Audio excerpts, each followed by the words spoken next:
First 6 lineup ng Creamline Cool Smashers na nalalapit nga po na PBL All Filipino Conference na magsisimula nga po sa October 16 hanggang December, no, ay mas magiging malakas po at mas matindi. Well guys, marami kasi nagsasabi mahina na nga daw po ang CCS ngayon kasi wala na nga daw po ang kanilang magaling na setter na si Gia Morado at kinuha na nga pong import sa Japan ng Denso Erebis. Well guys, nagkakamali po kayo dyan, no. Imbis na humina ang Creamline Cool Smashers natin, ay mas lalo pa nga po itong lumakas dahil sa kanilang mga panibagong recruit na setter na pumapalit ngayon, no, o papalit kay Gia Morado, at wala tayong tinutukoy na iba kundi nga si Mape Galanza.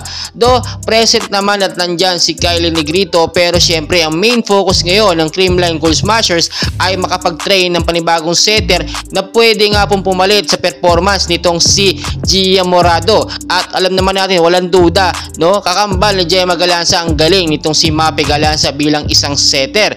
Makikita po natin, no, sa ilang mga naglalabasang updates na kasama na nga sa practice itong si Mape Galanza ng Creamline Cool Smashers. Marami din kumokontra, marami pa daw po mas magagaling dito kay Mape Galanza na dapat mas deserve dito sa Creamline Cool Smashers. Well guys, hindi naman kasi kukuha ang CCS or si Coach Shern Meneses nang hindi karapat-dapat sa posisyon ni Gia Morado bilang isang setter.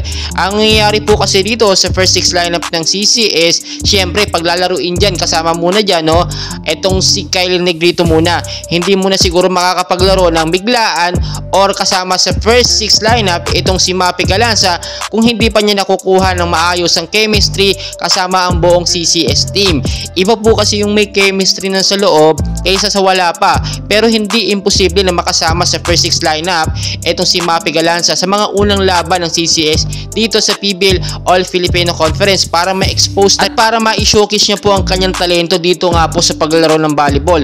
And well, wala naman duda dahil nakita naman natin sa UAAP ang performance ni Mape Galanza ay unpredictable talaga, no. Yung mga moves na parang Gia Morado ay hindi mawawala. Kaya sa mga nagsasabing mahina na nga daw ngayon ng CCS dahil wala na ang pinakamagaling na setter dito sa PBL at si Gia Morado ngayon, well guys, nagkakamali kayo. Kapag may nawawalang magaling na setter, may babalik or may papalit na mas magaling pa, at inaasahan natin yan makakapag-train talaga na matindi or makakapaghasa ng panibagong magaling na setter na gagawa ng history sa PBL itong Creamline Cool Smashers.